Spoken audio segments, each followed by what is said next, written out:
भाजपा में प्रत्याशियों की दूसरी सूची जारी होते ही बयानबाजी, इस्तीफा और चेतावनियों का बाजार गरमाया हुआ है।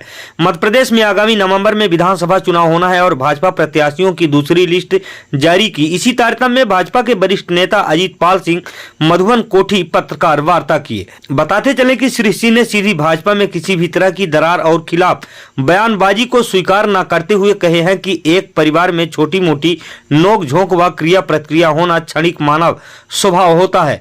वहीं जहां 50% महिला आरक्षण बिल हाल ही में मोदी जी के अथक प्रयासों से पास होकर महिला पुरुष में बराबर की हिस्सेदारी से भारत और नए आयाम को छुएगा, इसी सोच के साथ सीधी सांसद कद्दावर नेत्री रीति रजनीश पाठक को टिकट देने की एक विशेष वजह महिला आरक्षण भी होना बताए हैं। वहीं औरत वाले बयान पर प्रतिक्रिया देने से इनकार करते हुए कहे हैं कि सभ्य समाज में माँ, बेटी, बहन, बुआ और पत्नी जैसे पवित्र संबोधन ही स्वस्थ सामाजिकता का द्योतक रहा है। आपका हमारे चैनल में बहुत स्वागत है। आज हम बात करेंगे सीधी विधानसभा की। सीधी विधानसभा में जब से टिकट मिले हैं तब से टिकट मिलने के बाद कई तरह की बातें आ रही है, जिस परिप्रेक्ष्य में पहला सवाल मेरा है कि क्या सीधी विधायक जी का टिकट कटना सांसद जी की साजिश है? सबसे पहले तो आपने हमें समय दिया, इसके लिए आपको बहुत सारा धन्यवाद। दूसरा, मैं आपके सवाल का ही प्रत्युत्तर में सवाल करना चाहूंगा कि क्या माननीय सांसद महोदय टिकट कमेटी के वितरण में थी, और अगर नहीं थी तो यह साजिश का क्या प्रश्न उठता है। रही बात संगठन ने उन्हें विधानसभा सीधी 77 के निर्वाचन में उतारा है, और उन्होंने एक आम कार्यकर्ता होने के नाते सांसद रहते हुए भी अन्य सांसद एवं मंत्रियों की तरह ही पार्टी के निर्णय का स्वागत किया है, और एक आम कार्यकर्ता की भांति वो उनका निर्णय स्वीकार की। हमारा दूसरा सवाल है, सीधी विधायक जी को क्या साइडलाइन कर दिया गया है? माननीय केदारनाथ शुक्ला जी भाजपा के वरिष्ठ विधायकों में से एक हैं। पार्टी संगठन किसी भी प्रकार का जो निर्णय लेता है तो वो कैसे बहुत सारे मापदंडों के बाद लेता है। मेरा मानना है कि साइडलाइन का सवाल उठाना भी गलत होगा। हो सकता है कि भाजपा संगठन ने उनके लिए इससे भी बड़ी किसी जवाबदारी के लिए और इससे भी उपयुक्त जगह, ज्यादा उपयुक्त जगह के लिए उनका चयन कर रखा हो। यह आप कैसे कह सकते हैं कि साइडलाइन किया गया है। इन दिनों सुर्खियों में एक सवाल चल रहा है कि सीधी विधायक ने सांसद रीति पाठक जी को सर्वाधिक मतों से हारने वाली प्रदेश में पहली महिला प्रत्याशी कहा है। इसमें क्या सत्यता आपको लगता है? देखिए, व्यक्ति और संगठन में बहुत सारा अंतर होता है। माननीय केदारनाथ शुक्ला जी 3 बार के भाजपा के विधायक रहे हैं, मतलब भाजपा संगठन ने माननीय सांसद जी को सीधी विधानसभा की टिकट दी है। और जिस तरह से केदारनाथ शुक्ला जी को संगठन ने भाजपा की टिकट देकर और 3 बार सीधी 77 से भाजपा का विधायक बनाया था। रही बात, आपको ज्ञात होगा कि पूर्व में अगर आप जाएं तो जीते हुए सांसद रहे भाजपा के माननीय पंडित गोविंद मिश्रा जी के बाद माननीय रीति पाठक जी को लोकसभा का प्रत्याशी बनाया और भारी मतों से भाजपा ने जीत हासिल की। इसके बाद पुनः भाजपा ने उन्हें प्रत्याशी बनाने का निर्णय लिया, और मुझे लगता है कि सीधी लोकसभा के अंदर 14 लाख के आसपास वोटर होंगे अनुमानित। सीधी विधानसभा में अब तक 2,56,000 वोटर हैं, नए परिसीमन नए वोटर्स के जुड़ने के बाद ये 2,70,000 के आसपास आगामी हो जाएंगे।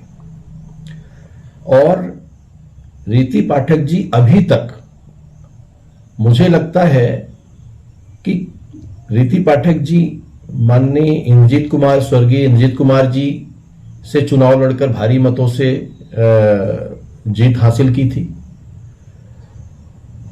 माननीय अजय सिंह जी सीधी लोकसभा से चुनाव लड़े और रीति पाठक जी ने अजय सिंह जी राहुल भैया से चुनाव लड़कर उन्होंने सम्मानित मतों से जनता ने उन्हें निर्वाचित किया और भाजपा की जीत हुई। और वर्तमान में वो जीती हुई सांसद हैं। पार्टी संगठन का जो मापदंड है वो किसी समीकरण या किसी सर्वे के आधार पर जो भी उनके मानक होंगे उसके तहत उन्होंने सर्वाधिक मतों से इन दिनों जीतने की स्थिति में रीति पाठक जी का एक प्रत्याशी के रूप में तब चयन किया है जब भाजपा से 7 सांसद उतरे हैं, जिनमें से 4 मंत्री हैं। सीधी विधायक जी ने मीडिया में बयान देते हुए चेतावनी दी है कि आगे क्या करना है 1 हफ्ते में बताएंगे। इस पर आप क्या कहेंगे? देखिए, ये किस परिप्रेक्ष्य में आप कह रहे हैं हमें समझ में नहीं आ रहा है। अगर आप इस परिप्रेक्ष्य में कह रहे हैं तो उन्होंने कोई लिखित विज्ञप्ति नहीं जारी की है कि वो क्या बताएंगे। हो सकता है संगठन के साथ वो तालमेल कर जो है तो किसी बात का वो करें, और जब तक इसकी कोई लिखित सूचना वो जारी नहीं करते हैं और वो वर्तमान विधायक हैं तो आप कयास में जो है तो इंतजार करिए। वो वही बता सकते हैं जो उन्होंने कहा है कि बताएंगे, तो क्या बताएंगे ये वो जानेंगे बेहतर, यह उनका सवाल है। कांग्रेस किसको टिकट दे सकती है, क्या लगता है आपको? देखिए, कांग्रेस डूबता हुआ जहाज है। जनता से कोई दूर दूर तक का लेना देना नहीं है और यह टिकट किसे देना है किसे नहीं देना है इनका जनता से कोई सरोकार नहीं है, जनमत से दूर है। और जिसको भी टिकट देंगे तो मैं पुनः कहता हूं कि यह डूबता हुआ जहाज है, उसका वंटाधार ही होना है और कुछ नहीं। सामंजस्य तो तब पैदा होता है जिस तरह से जीते विधायक की टिकट काटकर सांसद को टिकट देना सही है या गलत है। आप भाजपा के वरिष्ठ नेता होने के नाते आपकी इसमें क्या राय है? देखिए, मैंने अभी थोड़ी देर पहले आपका एक जवाब ये दिया कि माननीय गोविंद मिश्रा जी सांसद होते थे, लेकिन पार्टी ने माननीय सांसद श्रीमती रीति पाठक पर विश्वास जिताया और उन्हें प्रत्याशी बनाया और भारी मतों से जीत हासिल की। और अभी तक अजय विजेता रही हैं माननीय सांसद जी। भाजपा संगठन ने अपने मंथन में अपने मापदंडों में उन्हें सर्वाधिक मतों से जीतने वाला प्रत्याशी माना होगा, इसलिए सीधी विधानसभा से जीत के लिए उनका चयन किया गया है। और ये कोई दो राय की बात नहीं है कि हमारे एक से एक कद्दावर नेता एक आम प्रत्याशी के रूप में, एक आम कार्यकर्ता के रूप में, भाजपा कार्यकर्ता आधारित पार्टी है और 18 करोड़ सदस्यों वाली पार्टी है।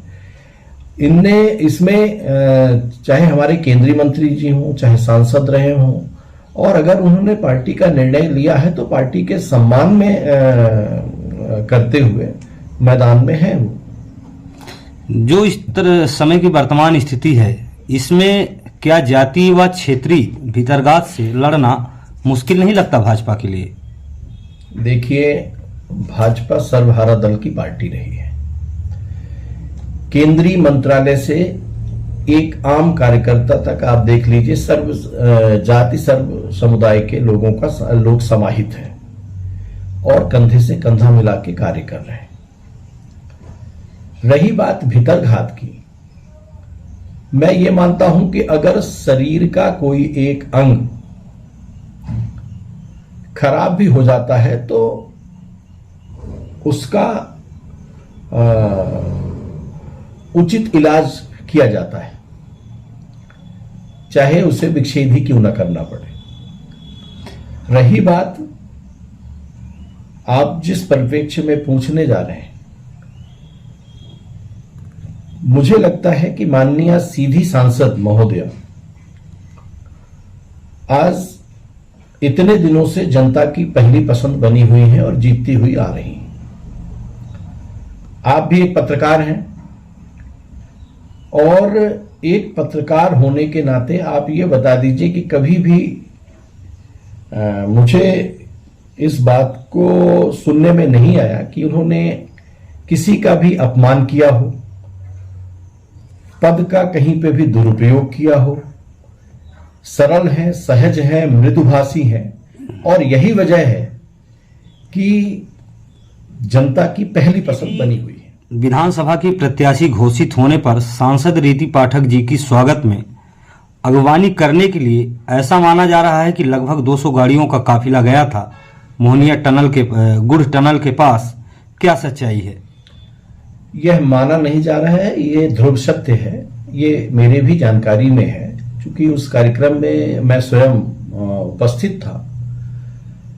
जिस दिन सीधी 77 की टिकट की सूची जारी हुई, जिस दिन टिकट की सूची जारी हुई है 39 प्रत्याशियों, प्रधानमंत्री महोदय भोपाल पधारे थे। जिस कार्यक्रम में शिरकत करने माननीय सांसद महोदय गई हुई थी और सीधी में न होने के बावजूद भी जिस दिन यह सूची जारी हुई है, तो कार्यकर्ताओं में, भाजपा के संगठन में, कार्यकर्ताओं में और क्षेत्र की जनता में भारी उत्साह था और तमाम आतिशबाजियां वो रात में ही करते रहे।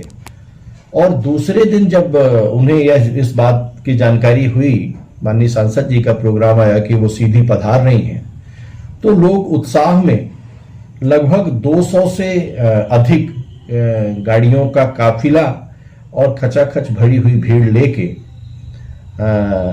गुड़ टनल जाकर उनकी अगवानी की, उनके स्वागत में, और साथ में हनुमान जी के मंदिर और गणेश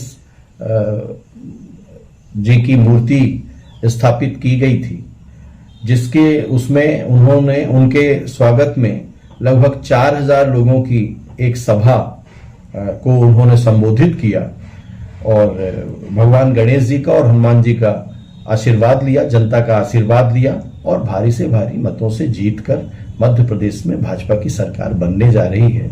इसमें कोई दो राय वाली बात नहीं है। और भाजपा का पूरा संगठन, भाजपा का एक एक कार्यकर्ता, भाजपा के कार्यकर्ता के साथ साथ क्षेत्र की जनता जनार्दन, जिसका अभी तक अविरल और आशीर्वाद मिलता रहा है, और उनके आशीर्वाद की बदौलत संगठन भाजपा का झंडा बुलंद करते हुए माननीय सांसद रीति पाठक जी